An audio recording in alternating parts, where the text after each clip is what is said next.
Hey, what's up everybody? This is Gambit and welcome back to another one of my Escape From Tarkov videos. Today I want to help you guys out with a Keybinds guide to show you how I have my controls settings laid out and why I'd encourage you to give these settings a go as well. I know keybinds can be incredibly subjective and ultimately about preference and comfort and muscle memory more than anything, but hear me out because this guide isn't just my lazy opinion on what my preference for the controls are. I spent a lot of time working through this, and what you'll find in this video is that several of my controls are not just more efficient and maybe even more comfortable, but just objectively will make your character do things faster over the default controls and even faster than many of the control schemes of popular guides or streamers or whatever that you might have seen elsewhere. And if that's not enough, this control scheme will unlock certain functionality that is just not possible using the default controls. Now, I hope this video helps you all out. If it does, drop the video a like and please subscribe to the channel. Also, I do stream on Twitch every Monday, Wednesday, Friday, so drop on by, give me a follow, and come hang out. Finally, if you're looking for other people to team up with, consider jumping in my Discord server. We're building up quite a community in there. You can get all of my links in the description below. Escape from Tarkov is one of the most elaborate control schemes I've ever seen in a game before. Yet, I found that once you get used to it, Tarkov's control schemes become very intuitive. Not only that, but they have given you an incredible amount of control over their keybinds, letting you not only decide what button will perform what action, but also gives you 4 options for how you might press the key to get the desired result. That bit is key because it means you can wind up assigning multiple actions to a single key, but use different press types to fire it off in different ways. Because of this functionality, you can assign many actions to a single key if you want. You can also bind all commands to 2 key presses. So for instance, hold Control and hit T to switch tactical device, or hold Shift and hit T to check the chamber of your gun. So if you wanted to, you could get really crazy with this stuff. I'm not trying to overwhelm you with all this, nor am I suggesting that going overboard with this is even a good idea. I'm just trying to give you a solid idea of how powerful these control options can be so that you start to understand why customizing them to your preferences will be very good for you. You do have to be careful though. Some functionalities can be disabled by assigning more than one command to the same key. For instance, overhead blind fire mode is assigned to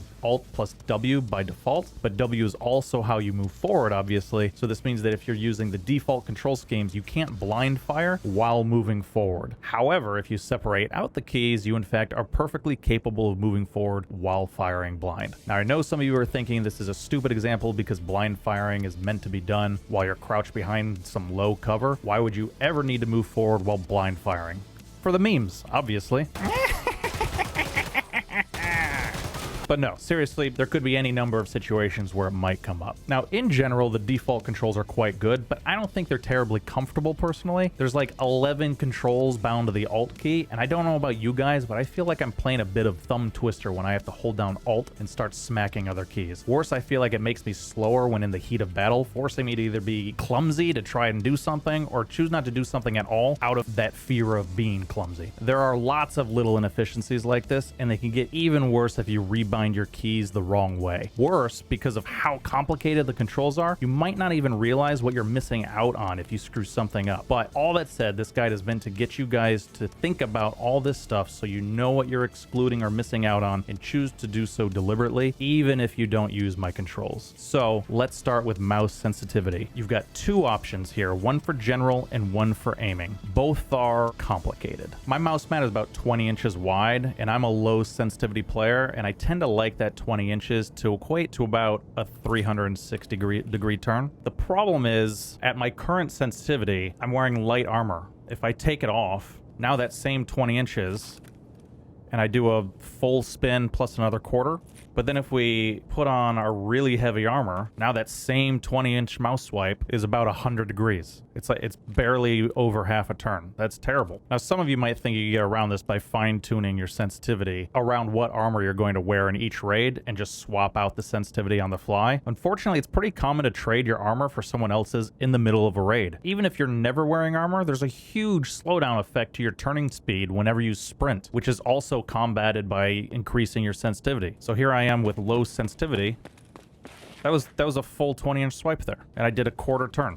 But now we bump that up significantly, and now we sprint, oh my god, we're spinning all like crazy. This might seem a little bit exaggerated to you, but you see my point. If you're a high sensitivity player, these problems aren't going to affect you that much, but if you're a low sensitivity player, they really punish you. Now, the other sensitivity slider is for when you're aiming, and this is where it gets weird. When aiming down sights, ADSing, your armor doesn't affect your sensitivity at all, but what will affect it is your optics. The game has no sliders for the various scopes you might use in the game, and they all share the same slider. All right, so let me show you what I'm talking about. Right now I'm ADSing. I'm not wearing any armor at all, and when I do a full 20-inch swipe, I go about 100 degrees, give or take.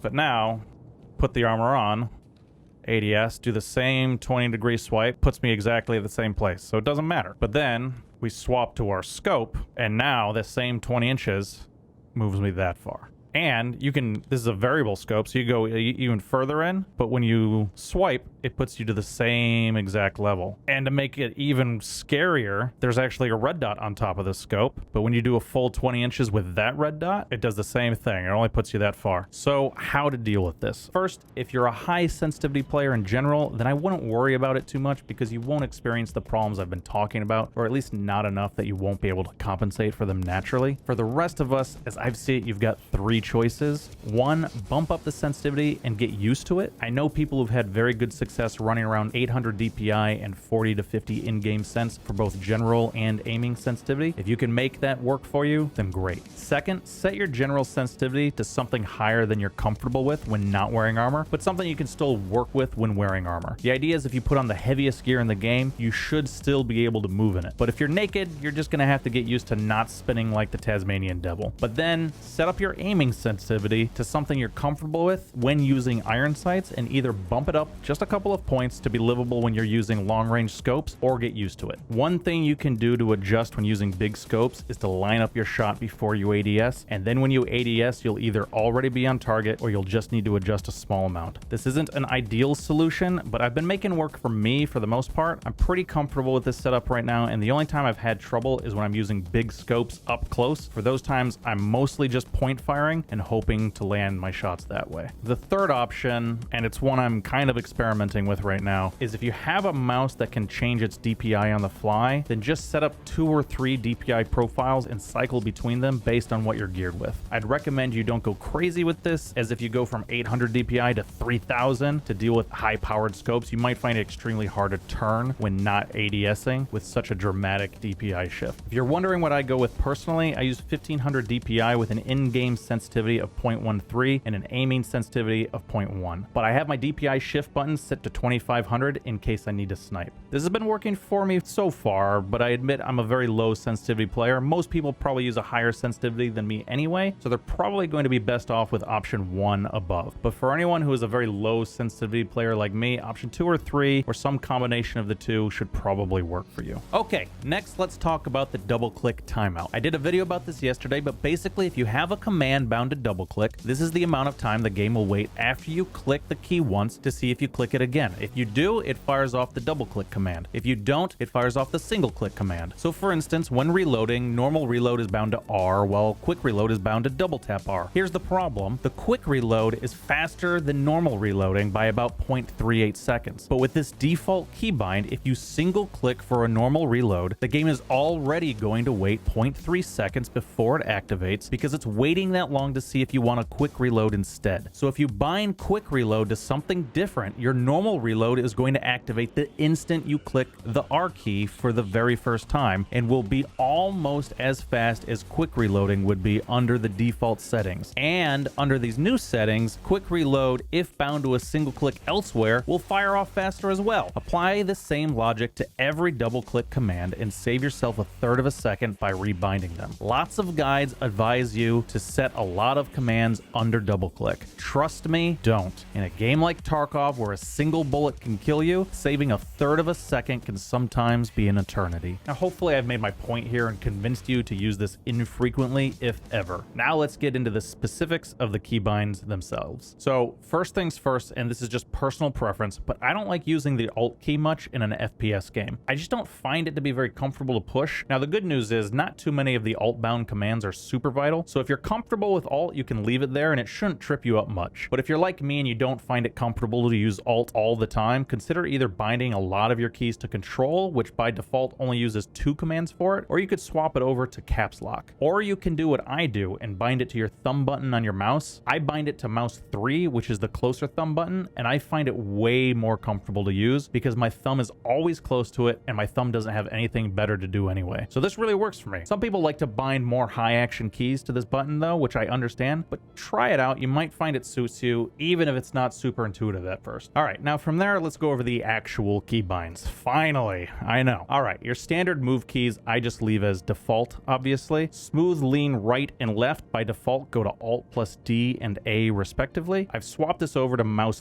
3 plus E and Q. That's the thumb button, remember. The way I look at it, your standard lean keys are set to E and Q. Why trip yourself up by having 2 different keys to lean you in the same direction? Lean right and lean left, I keep on E and Q, obviously, but I've swapped them to press instead of continuous. Press, by the way, in this context will toggle it, while continuous means when you stop holding the button, you'll stop. Some people drastically prefer hold over toggle. I personally like toggle because it gives me the freedom to take my finger off the button and keep moving if I need to, but this is entirely personal preference. There's no way is better. Fire and aim I keep on default, but I swap aim over to continuous. I like holding to ADS. I don't like it as a toggle. This is another personal preference thing. Just note that if you do swap it to continuous like I do, this will break switch scopes and change scope magnification, which you'll have to deal with. Let's talk about that. By default, these are set to Control plus right mouse button and Alt plus right mouse button. This works if you're toggling your ADS mode, but if you're not, it has the adverse effect of preventing you from changing scopes or changing magnifications while still scoped in. So you'll need to change these keys off of the right mouse button entirely if you don't leave aiming on as a toggle. It's up to you which way you go. I use mouse 3 plus mouse 4 for switch scopes and just mouse 4 for changing scope magnification. This way, all of my buttons dealing with aiming are on my mouse and I don't have to do any finger gymnastics to swiftly move about. Free look defaults to middle mouse button. I leave it there. Toggle, NVG, mumble, all that. I pretty much leave on defaults, although I do change check time and exits to release instead of double click. This way I push O once and I get to see all the information. The next several commands I leave on default. Note that the control key is used very rarely, so if you don't like the mouse 3 command but you still don't enjoy Alt either, Control is an easy one to swap to for the vast majority of your commands. Throw grenade I leave on G, but I set it to double click. When I set it to just press, sometimes I fat finger the button. I once fat fingered F and G while trying to loot a filing cabinet and couldn't get out of the animation fast enough to run away. That was the last day I kept G on single click.